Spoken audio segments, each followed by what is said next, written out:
Doing Good. awesome. Welcome everybody to the KTL Zoom room and another nerd session. Today being light nerds with Waldo and Mike. Closed lights. How you guys doing today?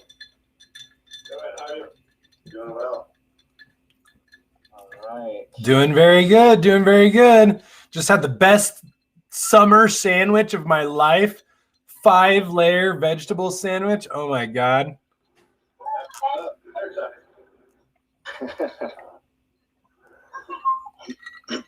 So let's see. So we've already got a pretty good crowd. Thanks everyone for being here today, and I'm sure there'll be more stragglers coming in. But for you all that are here on time, maybe should we just jump in, or what do you think, Kate? Yeah, definitely. Well, first off, we really appreciate you guys' time today. Thank you very much. We know everybody's got a lot of things going on, and we're all busy. Your time is valuable and precious, and we really appreciate you donating some of it to us, whether that's live or in these recordings later on down the road. So first off, thank you guys very much. Appreciate it. Second off, we are also live on Facebook, Instagram, YouTube, and Twitch. Looks like we got a couple people that just jumped on through YouTube.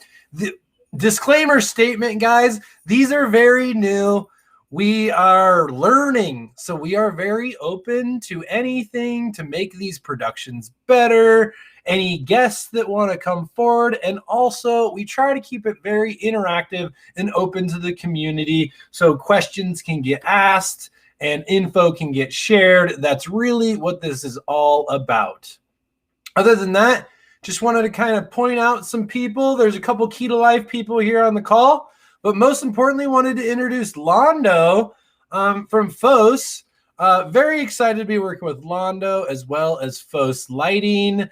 Very great technology, definitely not just another set of LEDs rebranded into a different package, so to say. So I'm really excited to be working with, I think we'll hear from Londo, an engineering company that actually really cares about their technology of their LEDs and how it's optimized and tuned specifically for plants. And I'm seeing amazing stuff already. So I'm really excited. Londo, take it away. Feel free to add on some carrots. Awesome. Thank you, Kate. Well, we really appreciate being here. Host has had a good relationship with Key to Life thus far, and we're excited to build that out. And like Kate said, we are an engineering firm. We really wanted to bring cutting-edge technology to the cannabis industry. As we all know, this is a blossoming industry still. It's growing all the time. I brought Mike Howard with me. Very excited to have Mike on as well, the grow guy.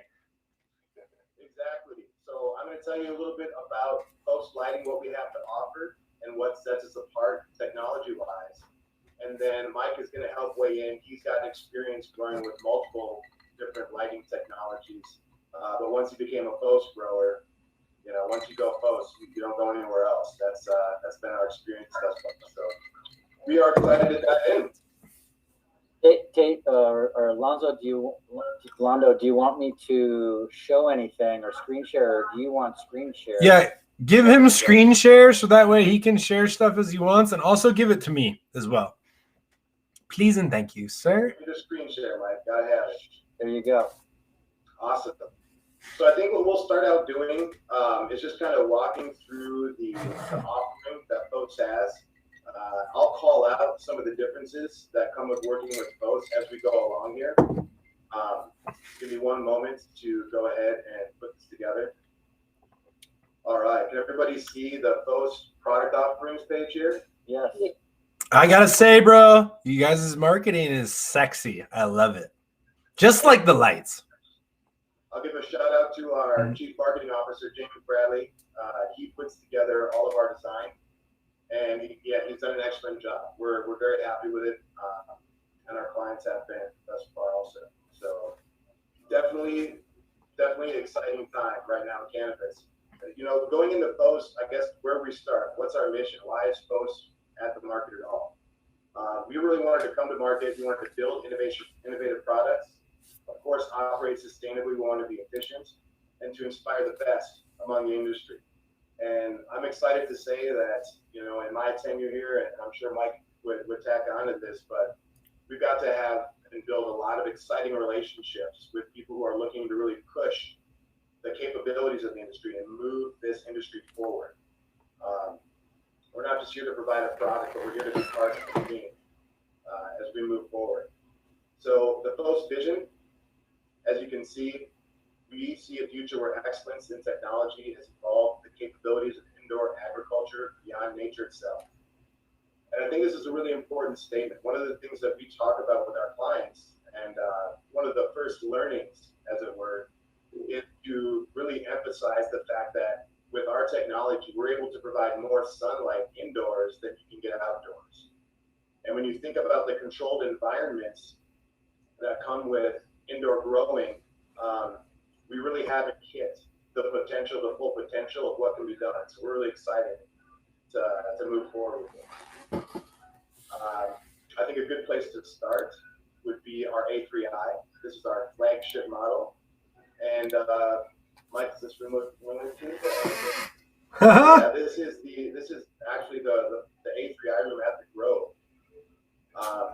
And this is where we've done several case studies with a few different models that we've had here, but it makes a pretty big difference. And here you can see Mike's testimonial.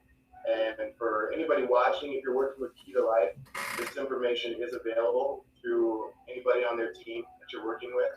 So you can take a deeper dive into this, and you can put together a call with us at Post to talk about your project in particular and work through what it would be like to work with Post. So coming up here, this is the A3i 1500 watt, our flagship fixture. A couple of things I want to call out right away that sets Post apart in general and makes this light special. You'll notice 3 spectrums here at the bottom of this chart.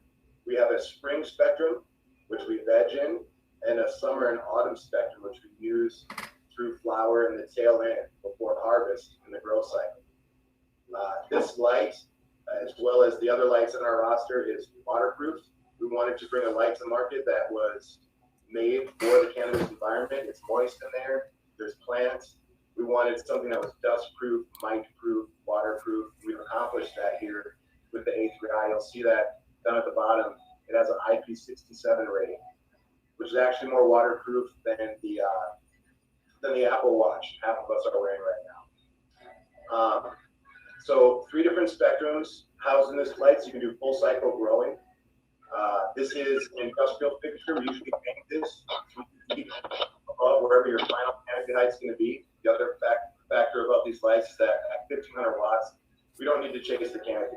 You hang these lights once, you don't need to raise them, you don't need to lower them. We're going to let the plant grow up into the light that these are providing. You'll see 4200 U-moles. I don't think there's another light on the market that can boast that amount of light output. We use the highest quality Samsung LEDs as well as LEDs from Osram for our photo and far red. We move to summer and autumn spectrums.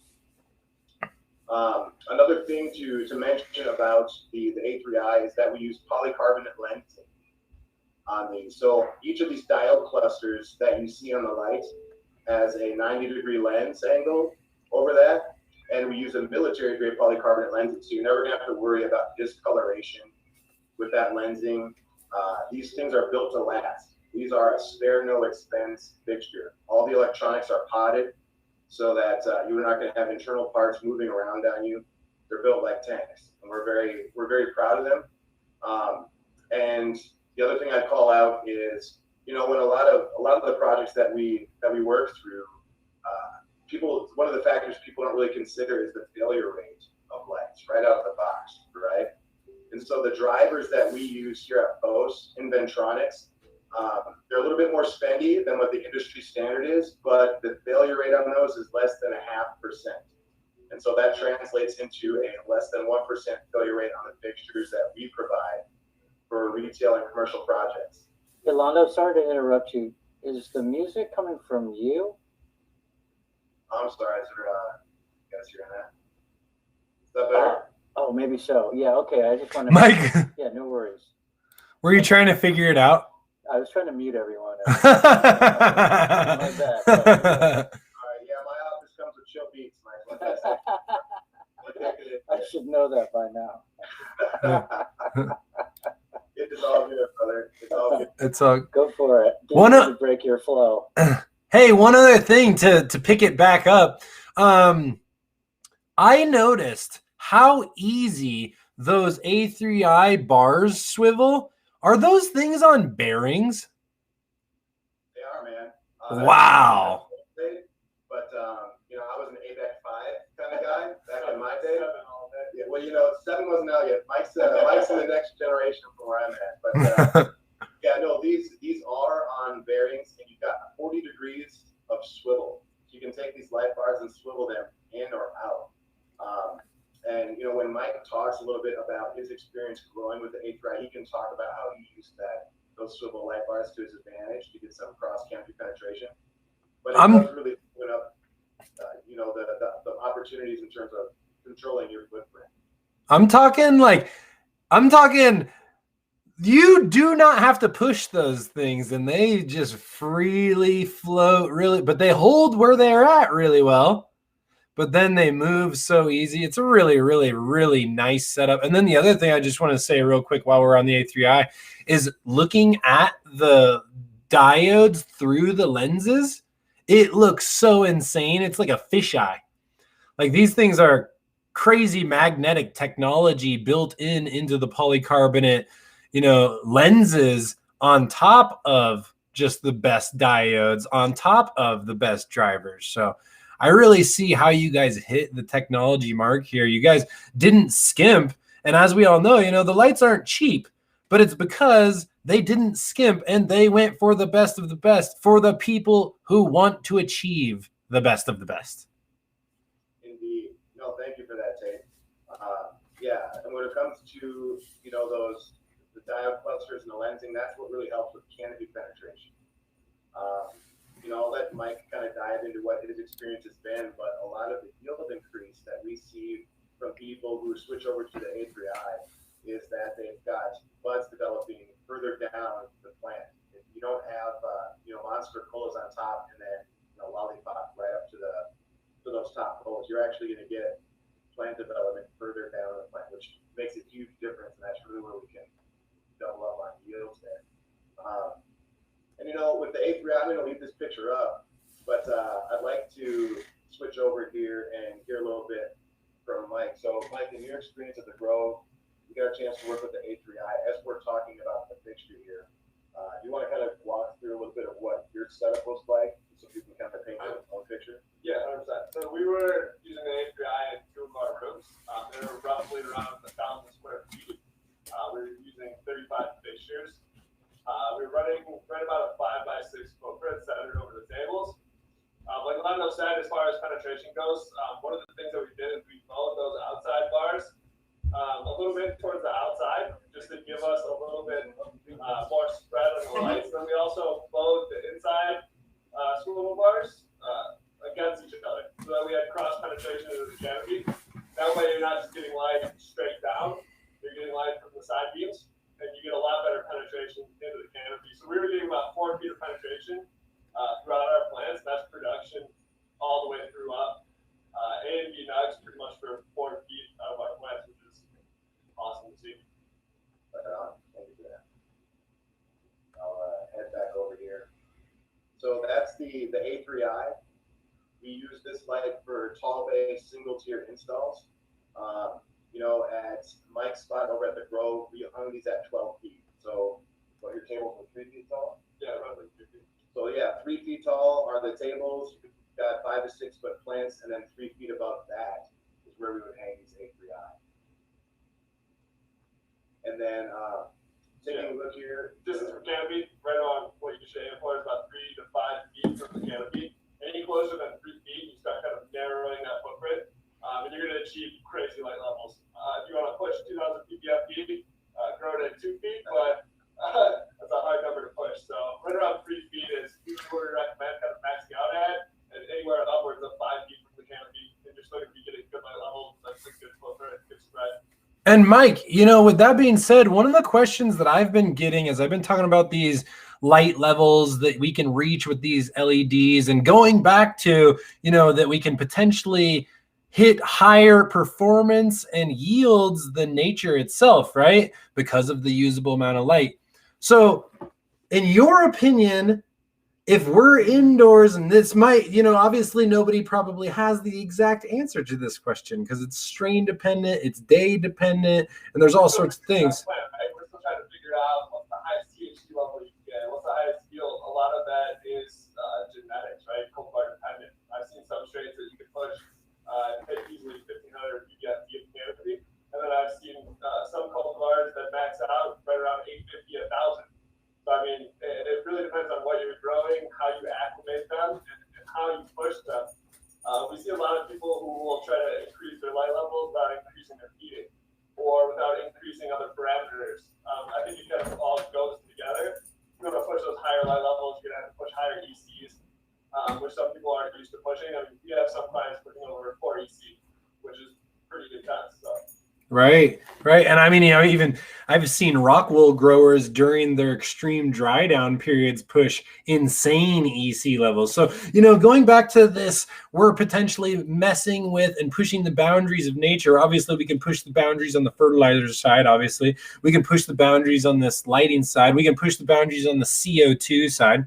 We can also push the boundaries on like the ionic level and the amount of positive versus negative ions in the grow atmosphere itself. So where do you kind of see the best light level across all the strains? Is it 1250? Is it 1800 ppfd? Loaded question. I know it is. Disclaimer for Mike, that is a hella loaded question. That's how you can push them. I mean, if you do it all correct, it's hard to say, but I think a lot of the genetics out there right now can push over 1,000 micromoles. So if you acclimate them correctly, I think that's a good number to hit. But I see a lot of people pushing over 1,500 ppfd once they get acclimated to the system and once they're really going through their R&D and going through the process. And people are switching over either from low intensity LEDs or HID type lighting. I almost tell them it's like rephenolenting all of your genetics. Some might be exactly the same, and you might be hitting the same light levels. Some might have a completely different response. A lot of the times we see a lot better responses though coming from LEDs if you acclimate them correctly. Totally. Yeah, for sure. Yeah, I always saw that, especially high pressure sodiums. If you ever vegged with high pressure sodiums and then went to anything else, it was the worst of the worst growth you've ever had. So I'm really excited to see these technologies getting brought out. In your opinion, Mike, should you follow a standard VPD curve with these LEDs? Yeah, I mean, for the most part, I would say follow the VPD curve. And this kind of goes back to what is it higher or lower than normal? I would just go standard. I mean, if you're running towards the end too and you're growing, strains that are going to have extremely dense and thick colas, you might want to drop back on your VPD and run it, a little bit higher, pull some of that humidity out so you don't experience, mold and other things like that. So it's going to be cultivar dependent, but pretty much follow VPD check. Okay, let's just stop 1 second. Thank you. Just take a step back about VPD, right? Just for everyone. Aha! Maybe you could just talk a little bit about the vapor pressure deficit and what that means and why that is Definitely in this conversation. The most simple way to put it is the back pressure on the exhaust system for the plant. Because really what it is plants have leaves and there is an atmospheric pressure being exerted upon these leaves. And it's because of the vapor density that is in the air. If there's a lot of humidity or a low amount of humidity, it affects the vapor density. And that density creates an actual atmospheric pressure if it's in correct amounts or incorrect amounts, it can be a vapor pressure deficit. Anybody want to add on to that? That's the simplest way I can break it down. And so in the context of lighting then, how does lighting impact VPD? Definitely. So lighting impacts BPD because of leaf tissue temperature, as well as photosynthesis, energy efficiency throughout metabolic pathways of the plant, and how it brings in this energy, how open the stomata are on the bottom of the plant to allow the proper amount of CO2 to kind of piggyback with that energy that's just been picked up from the solar panel and delivered to the rest of the plant via many different processes that end up breaking it down into plant usable sugars, starches, and carbohydrates. And I think the temperature thing is an important thing to touch on a couple ways as well. So generally the higher levels of light you have, the more like UV light and things of that nature, especially increase that temperature on that leaf surface, and not only on that leaf surface, but around the leaf surface as well. And if you think, hot air is generally thinner than cool air. So that little amount of atmosphere above and below the plant, as that temperature fluctuates, if it gets really high, it makes that air kind of thin across that layer surface, and can affect vapor pressure deficit in potentially a negative way. If it's a little cooler over top of there, it can kind of open up that atmosphere a little bit more and provide a little bit more of a cushion, so where we can raise, to have lower levels of moisture and still not have to worry about, or have higher levels of moisture and not have to worry quite as much about powdery mildew. Generally, higher temperature along with a higher humidity can cause issues. Low temperature, high humidity, not good at all. High temperature, high humidity, a little bit easier on your plant. So it's just certain little things like that that we want to consider when we're focusing on, again, temperature, humidity, leaf surface temperature, atmospheric air temperature. That all things we need to monitor while we're doing this. And so all pushing PPFD, then there's then pushing VPD. So that's actually totally different. And actually, what I wanted to chime in and say is, oh man, I think I just lost it with that. I'm sorry. You threw that back, Tate. I think Mike wanted to chime in because I think temperature is an important factor. How hot are our lights? What factor does that play into the heat of the room and the leaf surface temperature of the plants, right? Yeah, and I think the easiest way to break it down is if we're hitting it with those high light levels and our BPD is off, the plant's not going to be breathing, eating, transpiring as good as it could. So if you're working out really hard, going to the gym, and then you're not eating correctly, you're not going to get as much gains as you would if you then go and eat correctly too. So having that BPD in mind is going to allow you to push higher light levels with better results. And really, at the end of the day, energy expenditure and efficiency has nothing to do with heat in the grow room. Heat could potentially be an inefficient usage of those photons or neutrons that the light is emitting. So with that being said, red light has it down in the 2000 to 3000 Kelvin range, has actually much less photon density, which is a lower PPF and a lower PPFD versus white light. So with less heat, we get higher ionic or photonic absorbable potential by the plant. That's where the heat difference also translates to what is leaf tissue surface temperature, is the amount of ions versus color that the plant is seeing. That's where PPFD versus PPF come into play. Does everybody know what PPF and PPFD are? Because I think it's really important. Sometimes it's overmissed or it's missed. It'd be good to define them. Okay.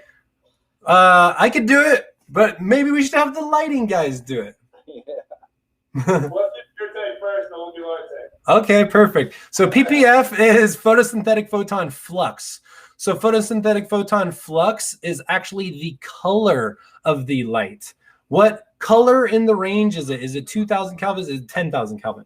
And then PPFD is the density behind that flux, or the ionic carrying energy potential. So how many, going back to, like I said, if it's a white light, it has more usable photons that the plant can absorb versus red light.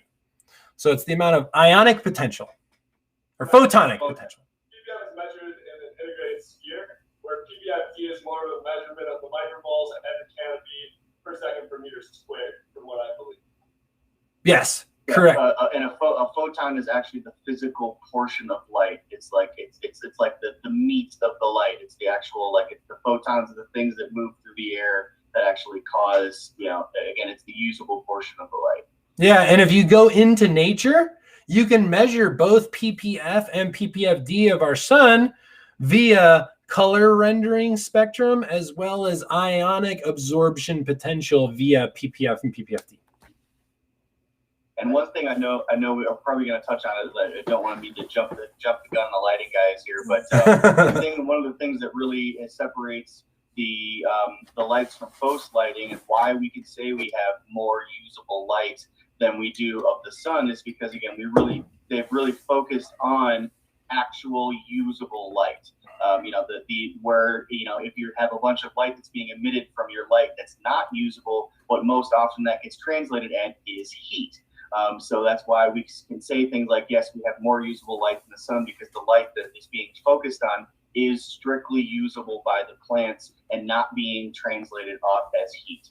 Correct. And if you look at like a traditional PPF versus PPFD versus lumen count on a 2700 high pressure sodium traditional grow light at your 650 to 680 nanometer range, which is your red and far red range, you're actually at a 200 to 280% phototoxicity, which is why plants bleach out under single N HPSs. Because it's all light in that one spectrum with no balanced diet behind it. So it falls off and it's an energy inefficiency expenditure while it's being processed by metabolic pathways for plants. Yeah, that's usually the spectrum try to kind of dip off too for HID or HPS lighting is right around that 700 because you have that infrared spike past that they mostly don't want to show because that translates to heat and not useful light. Correct. And their drivers and bulbs weren't efficient enough to push the light source past that until double ends. And that's what double ends solved. But once again, bringing it back to double ends, what I really like about these lights is I call it lighting real estate. How much square footage of emitting light is there? Well, these are huge, like 4 feet. How big are these exactly? I'm sure it says right here. They're just shy of 4 feet by 4 feet. And versus a little baby bulb emitting all this energy. Right, so we're spreading it out, and one of the things, the efficiency of the lights, we have, it's a crazy amount of aluminum surface area on the back sides of our light bars and the ballasts on these lights, which makes the heat dissipation. It's a really strong heat dissipation. So these lights don't heat up the room as much as an HPS light would. These lights are never going to run over 100 degrees, right? Amazing. So Mike, in your experience at the Grove, I think, in the case study we did with you, you had turned the lights up to about 87% in a length of hour to provide right around 1350 PPFD. What was the temperature there? What was the balance there? Were you using the AC? Was that CQ? What did that look like? So we were running around the set point of right around 83 degrees. We would vary between 82 and 85 degrees throughout the room. We were in Vegas and our HVAC wasn't coming on sometimes until right around June. So it was crazy the amount of heat that we were able to kind of save in there. It was a little bit more on our DUs just because we had higher humidity and that type of setup, but it definitely put less stress on our HVAC. Excellent. Yeah. So the efficiency of the light actually contributes to that grow environment. When you're fluctuating between 82 and 85 degrees, that means you're in that sweet spot for your leaf surface temperature between 80 83 degrees. It's typically going to be slightly cooler on the leaf surface temperature than in the room. So these lights actually support the growing environment that you're going to want to set up to optimize plant growth. And once again, guys, strain dependent. Feel free to play with it, right? And that's why when you work with us, you get to have a conversation with Mike. If we've got a project running with you, whether it's Mike or growers that have already moved to post, we've got resources for you to help dial in your rooms so you can hit the ground running and understand how to have success right at the get-go. Because there's a little bit of a learning curve. Definitely. And actually, on that note, I'm going to chime in and I'm going to introduce a guest that I got onto the call today. His name is Manny, and he actually works with this company called Fox Cannabis here in Denver. He is actually installing 33, I believe, A3Is as we speak, or this last weekend, and they are now hanging. And he might have a couple questions, so I just wanted to open up to Manny and see if he had any questions on how to optimize his FOS experience. Hey guys, Hey, man. how are you? Good, man. Feeling good. Good. Yes, I started on. What's that? I said you're almost a week in. How are you doing? Pretty good. The plants look like they're loving the light. I started at 50% with the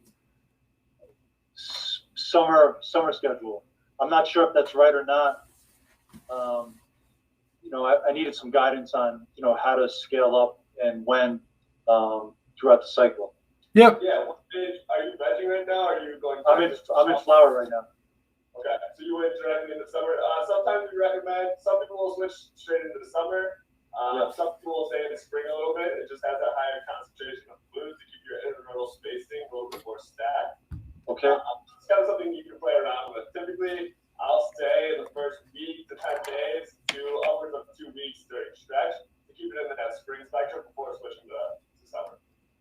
Okay, great. And then week 3, you're switching to summer? Yep. Right around week 2, week 3, depending on the cold you're running. Okay. Summer, ride that out for 2 to 3 weeks, depending on how long of a flowering strain. If you're running a 9-week strain, right around 3 weeks in each spectrum. If you're running an 8-week, cut that down a few days for each transition. Okay, great. Thank you. What else? And, Yeah. Foot candle. Not foot candle. Micromoles. Where should I be at? Let's say week 4. Week 4 is usually where I'm trying to reach my highest amount of light. So that's kind of where you'll experiment and see exactly what you can push. If you're trying to reach, upwards 12, 13, 14, 1500 your first run and push those, that's right around week 4 is where you want to hit that. If you started at 50%, do you know kind of what light readings you were getting at 50%? I'm at about 400. So the lights are pretty far away. Okay, so you're at like 400 right now, Academy? Yeah. So in the flower, I would start trying to acclimate them a little bit faster than that. Typically, you want to go past 600, 700 PBFD at canopy. So I would start up 2 to 3% a day just to get them acclimated to those higher light levels and try to max light levels by about week 4. Week 4. Okay, great. Thank you. And what type of leaf tissue temperature should he be looking at that time? The same 83 to 85 degrees, or during that, peak? PBD charts going to depend on the humidity you're running. So if you want to, I usually saw like a 2 to 3, max 4 degree difference between my leaf surface temperature and my ambient temperature in my room. So yeah, it's just going to depend on what humidity you're running. Okay, I'm pretty high humidity my first few weeks, 70%. 70%? Yeah, that's pretty good on the PBD chart. Yeah. And he is also using some types of atmospheric treatment to kind of help some of the issues that happen at the higher humidity levels. What should he be seeing as far as, is the stretch level going to be the same? Is it going to be a tighter internodal spacing? Like, what should he kind of be seeing at that week 4? Yeah, typically you're already set by week 4. So if you kept it in the spring, you'll have a little bit tighter internodal spacing than if you switch over to summer. If you switch over to summer right away, you might see some of the typical stretch that you'll see going into like a metal halide to an HBS or something like that. So it all depends on kind of what you're trying to achieve. Awesome. Question: If I'm switching from, let's say, spring to summer or back to spring, do I need to change my output, or I can keep the output the same if I'm changing spectrums? I wouldn't play around with too much at the same time. So I would switch back to spring and then slowly scale your intensity back up to those higher light levels. Okay, and where should I be starting my intensity if I'm switching back? 50%, you're at about 400 going into flower. It's hard for me to tell you based on intensity because it's going to depend on height and distance from the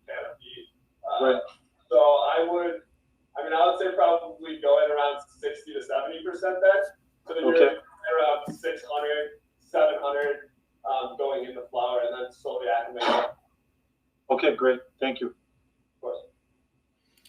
I know we talked quite a bit about the like you were talking about it up to 4 feet of penetration there. So it just kind of planning on that through the stretch period. Do you lollipop some at the very beginning and they kind of let them stretch up into that 4 feet area, or what's your general strategy? Or maybe just how do we change trimming? If you're used to this for HPS, a lollipop this much and stretch to 2.5, 3 feet, maybe lollipop a little bit less, or just expect a little bit more stretch, or what's your strategy there as far as kind of timing that out correctly so you can get that full 4 feet of usable canopy and plan on using that. 100%. And that piggybacks off kind of how you train, how you spin the plants as well, right? If you're going to lollipop pretty high, then you're not going to de-leaf well, you're not going to get better penetration throughout your canopy. So it's going to be, obviously depending on what cultivars you're running as always. I typically like the lollipop, a foot or two up just to get good airflow and get rid of all of that non-usable material. To kind of go for that 4 feet of penetration, we see 400 or 500 ppfd on the inside of the canopy, inside of the plants after a good TP. So that's right around what we're trying to achieve. But that 4 foot mark is typically what we're trying to achieve as far as quality production in our plants. Perfect. And I know actually that was something Manny and I were talking about, was how do we change the trimming of the plants to accommodate these? And I was telling Manny about one of your clients, Bottom Bud. Do you guys want to share the story of Bottom Bud real quick? Sure. So one of our first clients, Steve Cantwell, he runs Greenlight Productions out of here in Canada. And I believe he's 25, 26 turns, soil, no-tills, organic grow. So he's had a lot of experience using our lights. And when he crossed over from HBS to our LEDs, he started an entirely new brand called Bottom Buds, GLP Bottom Buds. And that's something that's very popular here at Post and with some of our customers. And basically, he had never had buds developing that far down on the plant before. So they started a whole new brand, and it's a new revenue stream. So it's been kind of a joke at first, but at the same time, it's been great for them, and as a customer, it's been great for everybody. So yeah, just on a first run, I would almost take one plant and just not lollipop it or do anything. Just see how far penetration you have, just to see what you're going for. If you're going for oil, you're going to want to not lollipop as high, let's say. If you're going for straight flower production, you might want to go a little bit higher on it. So just taking one plant, just leaving, letting it go to see how much penetration, how much good quality product you're getting. Could be a good idea for the first run. That's amazing. So that's huge. Like, imagine the labor savings here. If we don't have to concentrate on trimming as many branches and we're just going through and we're doing a lot more leafing and defoliating, then we're going to have a higher yield, and we're going to have more extracts coming into the extract kitchen.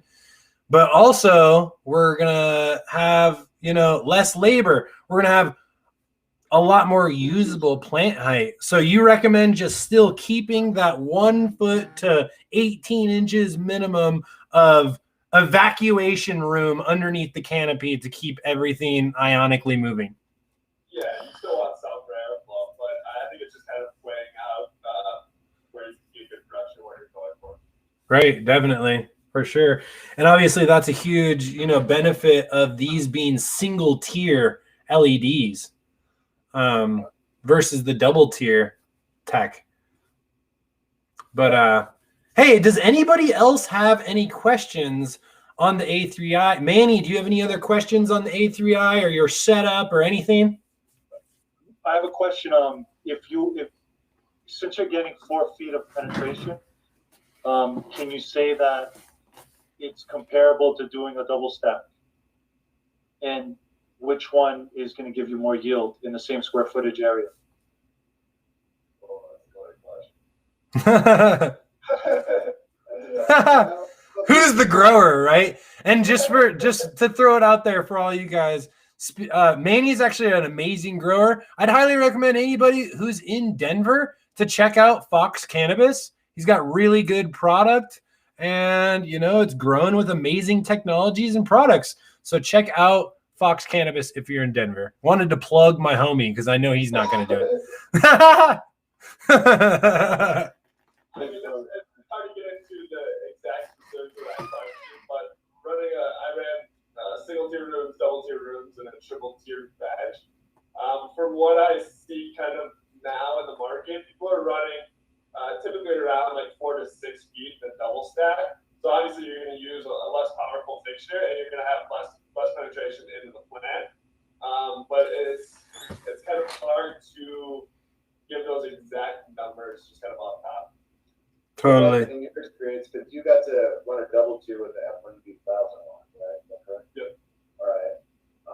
And I think another way to look at that is the amount of labor. What does it take to operate a 2-tiered room versus a single-tier room? As well as setup cost. Exactly. So with the A3i single tier, you're going to have, upwards 30% plus more yield as you get dialed in, depending on what technology you're coming from, maybe even more than that. I have the F1B 1000 watt model brought up here. This would be the post fixture that we use for tiered grows when you want to go multi-tier. It's a little different. This one's set up specifically for flowering. You notice that there's only one spectrum at the bottom, and that's our summer spectrum. But at the same time, the amount of, yes, you'll grow more in a double tier, but not as much more per square foot as you get moving into the A3i. So it's really a matter of, yes, do you want to maximize your yields, and are you okay with the additional costs of labor and maintenance, the additional setup costs? As well as issues. You've got multiple barriers to cool, move air, tend to. To keep a homogeneous environment in a type of room like that is extremely difficult depending on the setup. And you see a lot of people coming out with pack now more geared to the vertical industry as far as air movement goes, as far as environmental controls go. And it's still something I think people are still trying to figure out. As far as keeping like consistent environments and everything else in a single tier room, it's much easier to do than a double tier room. Plus, also, you've got lower liabilities. You don't have to deal with people climbing up and down ladders and whatnot. Double tier and triple tier is cool, but everything has its pros and cons. And I feel that there's a higher, like when OSHA does come in and start regulating our industry, which is going to happen, there's going to be a lot more, liabilities associated with multi-tier growing than single tier. Yeah, if you have any beats or anything like that, a multi-tier setup is distributed.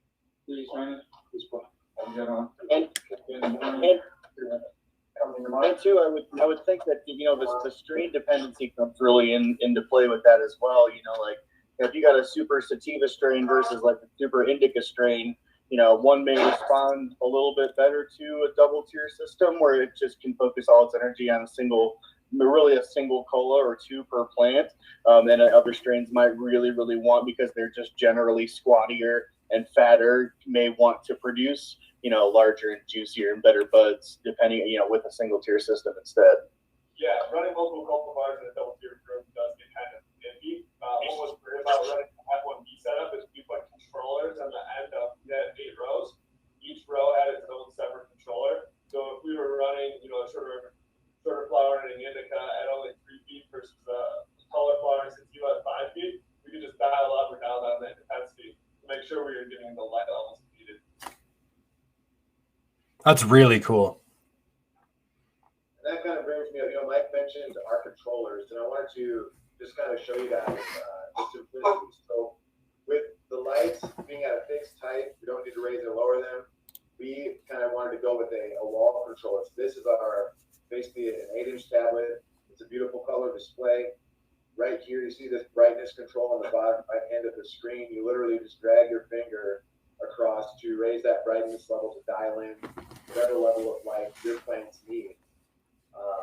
On that home screen here, you can see what spectrum you're in. You can see on those bottom 3 images at the bottom of the page. It's a simple push button operation to move from spring to summer to autumn. And in the top middle, your scheduler there, you can easily depict what hours you want the lights on, when you want them off. You'll notice the angle on either side. That would be the amount of sunrise or sunset. So you're not shocking the system and shocking the plants, just turning all your lights on from 0 to 100, but you can actually slowly ramp them up over a time of your choosing. Which is super easy if you're foliar feeding, if you have any type of sprays to do, just take that intensity, drop it down, and you're able to do that a lot more effectively. Right on. So we've touched on the A3i, the single tier grow light. The F1B 1000 watt is our flower light for multi-tier. You'll notice it has a lot of the same specs as the other lights. The amount of lensing we use is a 100-degree lens. These light bars do not swivel, and it is a fixed spectrum. However, this is the workhorse of our lineup. For multi-tier, like we said, cultivars that like that environment, this is the rock star light that boasts high efficiency and also has that high IP rating. So you're not going to have to worry about dust, mites, or any water damage. 100%. And also, I mean, it's a 1000-watt fixture too. So if you don't have 12-foot ceilings, you're running, 8, 10-foot ceilings, the F1B 1000 one is also a great option for single tier. Excellent point. And its counterpart would be the F1B 600 watt. And this fixture is a 6-bar light, 600 watts, and it boasts our spring spectrum. So this would be your veg light when you're separating your veg and flower rooms for multi-tier or single tier, depending on what height limitations you have. Yeah, and you'll see on the spectrum graph right there, it's a way higher concentration of blues in that light. Exactly. And new this year, we haven't had a chance to present on this much. We now have a propagation light. It would be basically in the F1B family. So those F1B lights, we went through the 1000 watt, 600 watt. Those both cover a 4x4, so they're ideal for racking systems, like a 4x8 rack. This is our Sirius. It's a 60 watt. You'll recognize that spectrum with the blue spike. That's our spring spectrum. And this is our propagation light. Covers a 2x4. It's basically half the size of that F1B light. You get the same lensing. We've got in the tests that we've gotten back, roots take several days faster than with other lights using, again, this spectrum that we spent a couple years and 7 figures of R&D really dialing in, piggybacking on the work of Dr. Bruce Buckby, working with Apogee and Lycor to study the cannabis plant in relation to the light spectrum, and that's where our spring, summer, and autumn spectrums come from. And oftentimes, I really think that's the secret sauce into the yield increases we get. Even when you dial our lights down watt to watt with other LEDs, we're still seeing those yield increases. I think that really comes down to the spectrum tuning. I'm so excited about that one for cloners, like specifically like easy cloner, 128 sites plus, perfect, absolutely perfect. And or for money. Hey, we got a question in the chat. Are any of these particular fixtures good for home grows? Oh yeah.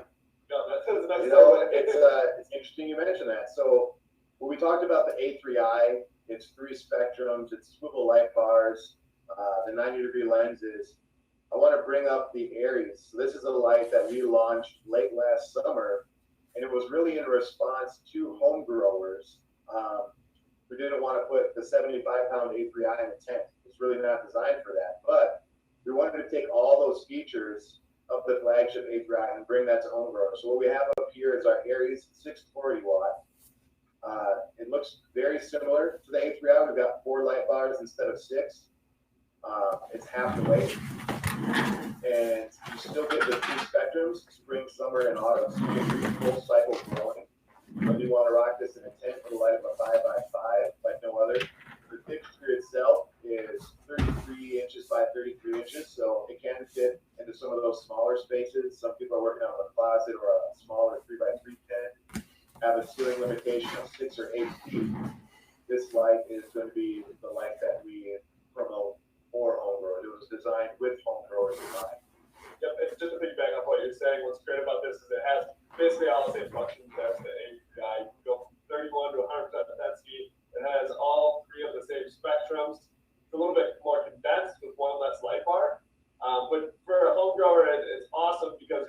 to veg and flower in the same place. A lot of home growers out there don't have multiple tents or different rooms. So you're able to, throw that into spring spectrum, get an awesome veg where it's stacked and you have that close intermittent spacing. And then you're able to cycle through the spectrum during flower. And we're still bringing in that high efficiency. So most 640 watts, you don't see a PPF of 1792. And that's going to be one of the things you want to take a look at. Also, for home grows, bringing it back to that failure rate and the longevity of the lights. All of our commercial lights come with a 5-year warranty. Being that we have less than a 1% failure rate, we don't bump into that too often. But it's pretty simple. We'll send you out the replacement fixture and ask for that fixture back. Our lead engineer, who still works here on staff, he's the one who designed the lights. And as we started the call out with, we are an engineering firm at our core, so we're always coming out with new products, making things better, and keeping things exciting. So learning and growing, that's what it's about. So that would be the home grow light. Any questions on that? It's like a baby A3i. With that size light and for a home grow, let's just say we're thinking about like a tent situation. I know a lot of people in tents, they like to, they do the HPS because you can kind of duct in cool air and run that ducting across the top of the light to cool the light down. Since this is kind of just a bare fixture, what would you guys recommend to maximize airflow so you won't see any sort of heat buildup in that sort of tent situation?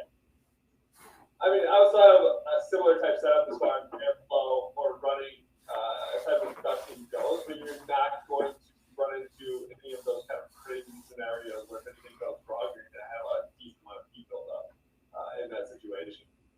Because it runs so cool. It's insane. 100%. I mean, most of the time you're not going to be running that thing at 100% intensity. You kind of ramp into it and then ramp back down. So like Waldo said, even at 100% intensity, that fixture runs extremely low time. Got another question from chat. Do they daisy chain? For communication, as far as power, no. Got you. Thank you. Okay. Any other questions at this time, Mike? No, not at the moment. I think. Thanks, guys. Are you guys moving? Sorry to keep interrupting the flow. We like to keep it interactive, I know you guys you're going to get to greenhouses in the 06i. One of my favorites. I'm so excited about it. So yes, I did want to touch on greenhouses. This has been the year of the greenhouse at Bose. We made some upgrades to our 06i greenhouse light. This one is nicknamed Thor's Hammer. It's if you look at the dimensions here, it's about 16 inches long and 8 inches wide. So that's a very small physical footprint. But when we put this bad boy into a greenhouse, in veg situations, we get up to a 10 by 10 foot spread on this. Many flower situations, we're running an 8 by 8, anywhere from a 6 by 6 to an 8 by 8, depending on the PPFD levels we're targeting for that greenhouse in terms of supplemental light. And we work with a lot of light deprivation greenhouses that want to have winter harvests as solid as their summer harvest. And this light is 1200 watts. We're actually starting, we've got some studies going on right now. I'm really eager to share results, but this light is starting to move into the indoor space. People are running this on a 4x4 and a 5x5 indoor and seeing crazy results. So in terms of replacing HPS, this is a good one to look at as a one-to-one replacement. We've got 3,000 U-moles or a PPF of 3,000 coming out of this fixture. It covers an insane amount of area. So when it comes to greenhouse applications, it takes far fewer fixtures than a lot of what else is out there. And true to post form, you hang these bad boys once. We want to hang these anywhere from 4 to 6 feet above that final canopy height in order to achieve those levels. The spectrum on this is going to be our summer spectrum for flowering. And the upgrade we added this year is a wireless receiver in these lights. So now in greenhouses, what we'll do is set up a wireless base station. And what you have is a closed Wi-Fi network. Each one of these lights repeats that signal. So as long as your base station is within 100 yards of the first light, this light will repeat that signal to the next light. So in essence, you could have a chain of lights all the way around the world running on a single base station. We haven't tested that yet. But, theoretically speaking, if anybody's game, we are down. No, but with that wireless base station, what we can do is set up as many bays or as many cultivars as you need. If they want different light levels, if you need different time schedules, you want different sunrise, sunset, ramp up, ramp downs, we can do all of that from that wireless base station. And the icing on the cake is now we're integrating DLI sensors, so we can do light harvesting. Where basically, as the cultivators, you would set the DLI amount you want for your plants, and these 06I lights will increase or decrease brightness in 1% increments to meet that DLI rating that you input. So a lot of flexibility, heightened efficiency. When you think about knowing exactly the amount of DLI your plants are going to get, regardless of the season, you know exactly. It gives you much firmer ground to stand on in terms of what your yield expectations can be, and also the efficiency of your energy costs. You're maximizing the use of the natural light you're getting, and you're also have a powerful enough light where you don't need to worry about when the sun decides to go away and you've got a cloudy day. Your plants are still going to get the amount of light that you desire. That is so cool. I'm really into that light. And also that could be used indoors, kind of like if somebody does maybe have some ceiling weight restrictions or something like that, and they want to just straight up do more of a Gavita 1,000-watt style replacement LED, type of thing. Obviously there's better lights, but I'm talking like sprinkled spectrums. Sometimes you can't get people to get away from their double ends, and it could be a good transition for some of those people to sprinkle these in between their double ends and maybe have the best of both worlds. Have you guys seen that yet? So we haven't seen that yet as far as kind of fixed light with that, but it is a great light to replace an already existing setup that's running, double-ended 1,000-watt fixtures. It's only a 1,200-watt fixture, so even if you do have kind of energy restraints, you can still run this fixture, possibly to 100% of that type of setup, but if not up to 90, and still get higher light levels to your canopy than you would running a DE in that similar setup. We do have a customer right now running it on a 4x4. If you follow our Instagram or any of our social media, you'll see that they're achieving, upwards of 1,800 ppfp, which is absolutely insane. We just got testing results back. I think everything's over 25% THC, all really good terms. So when people say, to increase the quality, or increase the yield, you're going to decrease the quality, we're not seeing that in our customers. Right. That's awesome. I love it. The counterpart to the 06I is going to be the Pleiades. This is a traditional bar light. What's nice about these is we can run these butt to butt in a straight line down greenhouses. So depending on what trussing situations, some of the older greenhouses have much lower hanging heights. This 320-watt fixture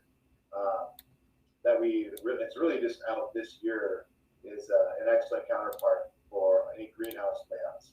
And can these be daisy chained for power? These can be daisy chained for power, yes. The Pleiades as well as the Sirius lights.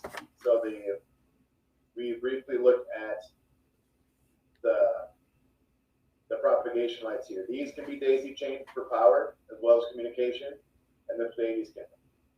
Excellent point, guys. So again here, bar style light, it's nice and light, 15 pounds. We see this being used, in the cannabis space. We've also got growers of multiple persuasions using this to grow great tomatoes. Oh yeah. And the Pleiades also runs on that wireless base station. You can see if you look at the bottom picture of the light, you'll see that wireless cap sticking out of the top of the ballast there. So with that base station, it really just opens up the versatility. We've taken a lot of the maintenance out of the greenhouse space, and those wireless base stations can be accessed via anything that's connected. Right? If you've got the IP address, you can log in from your phone, your tablet, your laptop. It doesn't matter if you're Google or Apple. None of that's, platform specific. So you're good to go there. So it just goes through IP address, basically. Exactly. That's awesome. I don't know about the place, those having those consistent light levels, if you're trying to achieve 1,000 micromoles at canopy, and that's kind of what you set it to, depending on the supplemental lighting that you're getting in, it allows a cultivator to have a consistent irrigation strategy too. And some types of greenhouse, you might be hitting 800 one day, 1,500 the next day. You're gonna have to irrigate differently and always keep switching that up. It allows you to have consistent irrigation and kind of scale it to your needs. Excellent point. That's amazing. Heck yeah. No, What it's other questions do we have from the group? Bunch of people on. Anyone got any technical questions? Anything you want to know more about those lights? We have gotten technical. I gotta say, I feel like we should wear lab coats next time. I feel like these are lab coat conversations. We've gotten deep. Well, it's a nerd session, nerd sesh. That's the whole point.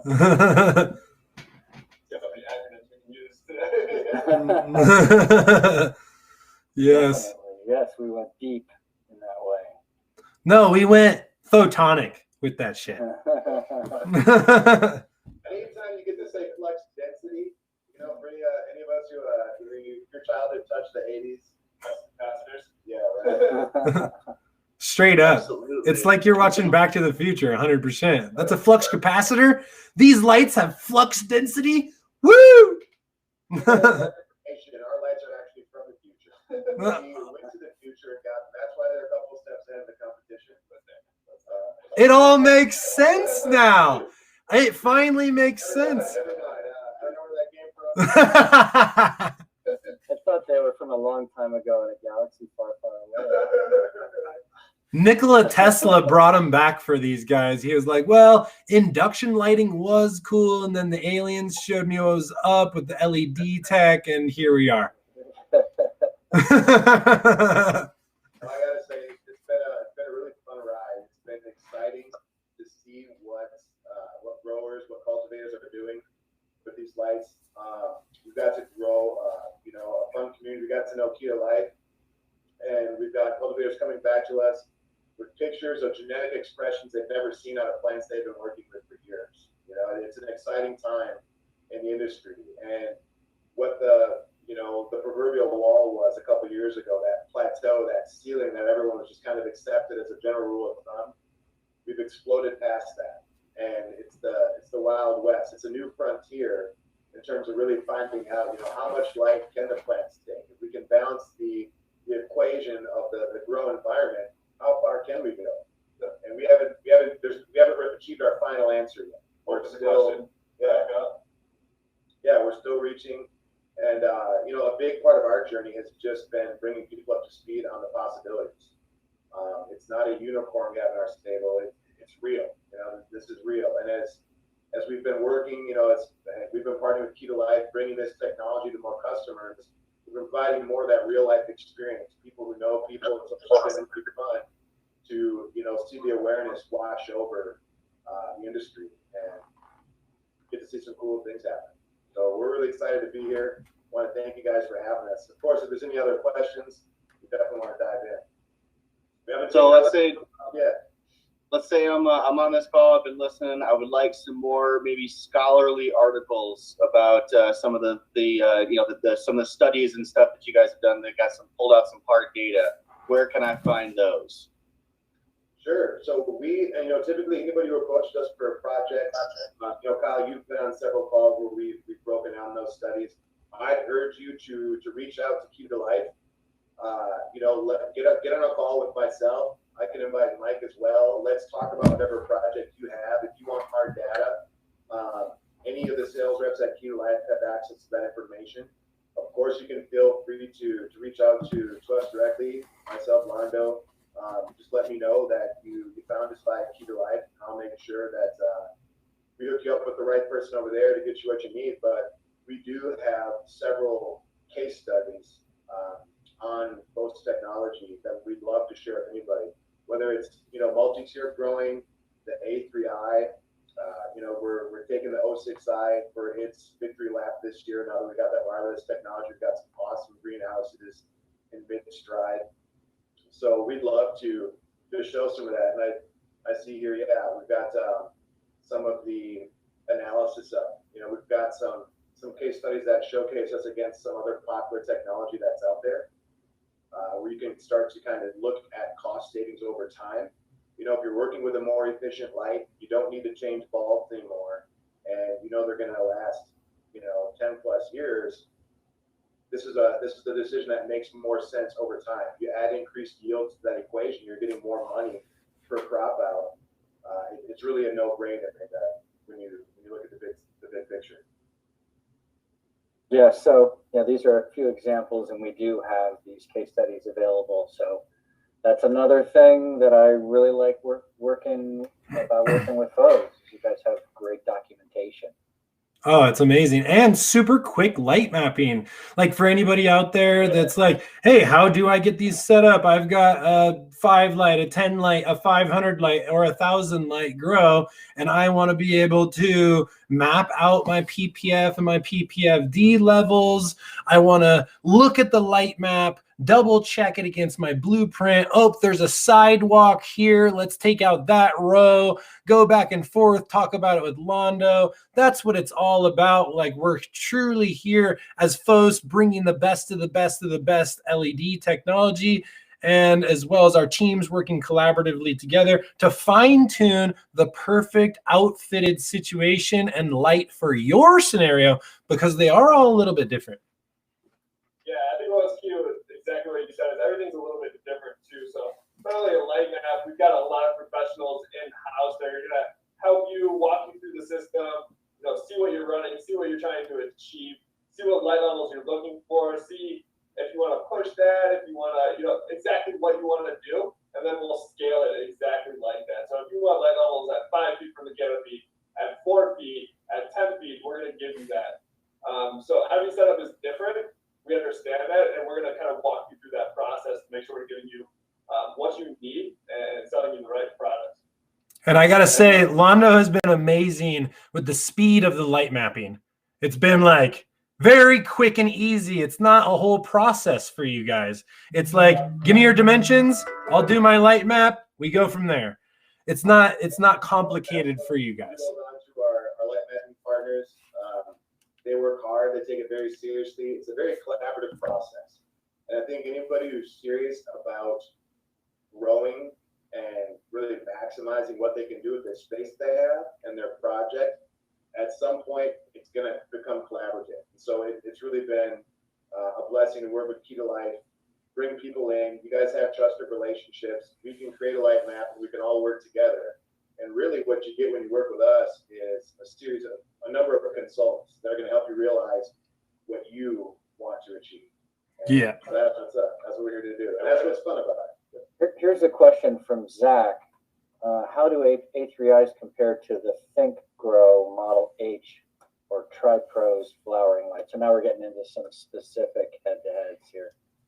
Yeah, it's hard to go into saying what does this do compared to a 600 watt, similar style compared to a 700 watt. So it's hard to get into that nitty-gritty just off top. What I would come back with on that is, get us some dimensions. You've got Key to Life on this call today. Hit them up. We can get you a light map so you can see specifically what folks can do with your space within a week, right? So, and I'd also ask a couple of key questions with the other lighting manufacturer. What are their failure rates? How long is the fixture going to last? What does their warranty look like? Because I think a lot of what you're not thinking about on the front end of a project, everyone kind of puts together the happy path. It's going to take this many lights. I'm going to hang them up. Everything's going to go smoothly. And when you've got a 15 to 30% failure rate, like some of the top brands of lighting that are out there, that happy path doesn't always meet you halfway. And FOS is willing to help you, have that happy path, but give us something to work with. We can show you what the FOS fixtures can do, and then I think it'll be pretty obvious when you do your comparison, whether it's spec to spec, where you get to see our light map next to theirs. And just to touch on, 1 or 2 points here about our pictures and just other pictures in general, not those 2 specific models mentioned, is most LEDs that kind of I've seen in the market, and you guys are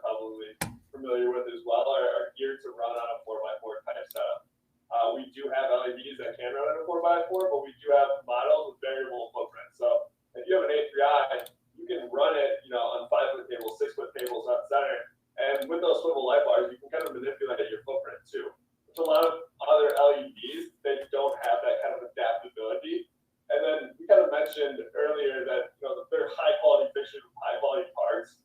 And if you look at it per square foot, we're extremely competitive with other fixtures too. And most of the time people compare a fixture to fixture.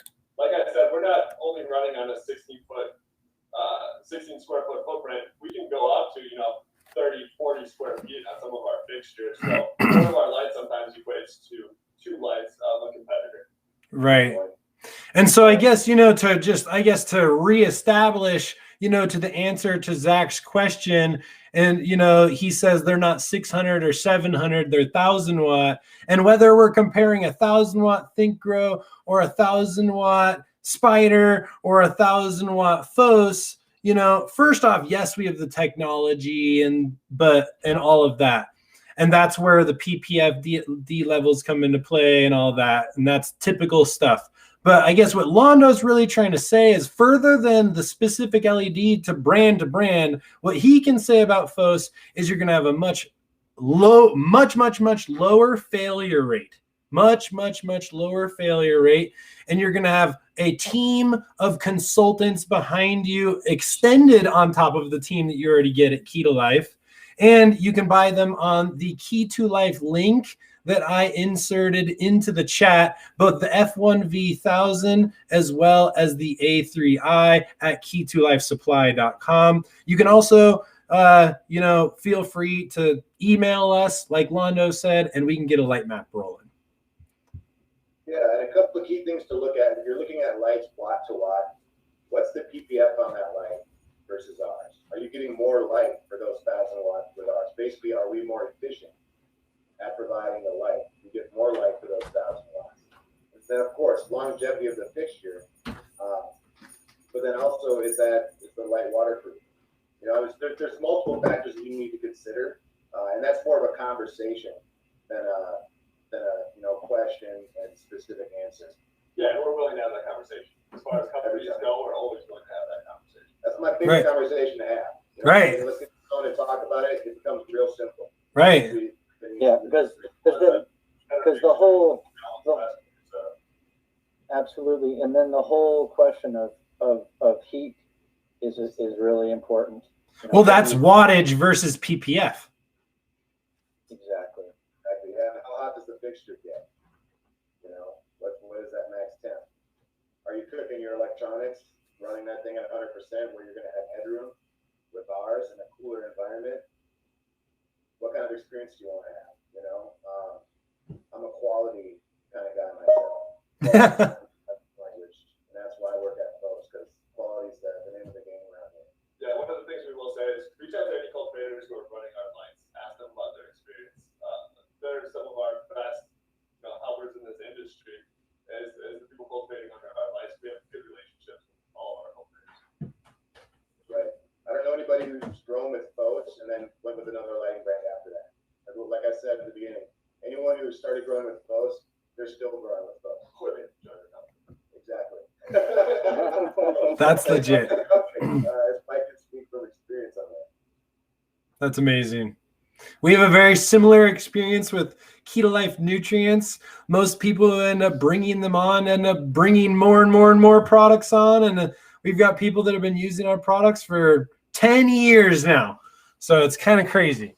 Since even before Key to Life even technically existed, which is pretty awesome. I looked a lot at Kara's Bud Nerd session last week. I'm going to be one of the nerds who's going to be coming around again. We're lifelong learners over here too, and these sessions have been really informative. And yeah, Key to Life, I got to hand it to you. Bug warfare last week. I learned it. So fun. Well, more to come. Yes.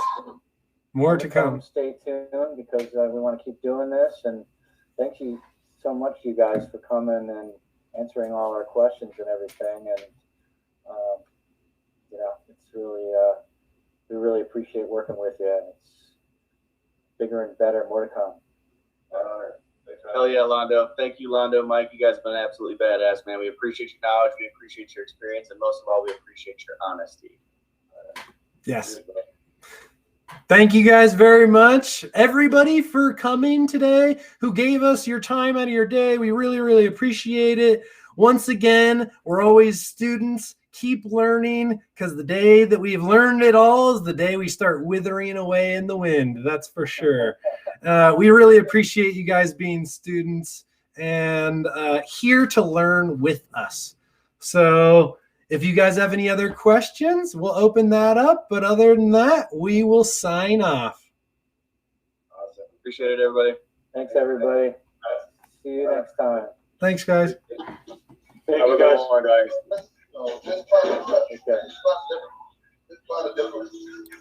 Hey, Kate. Oh.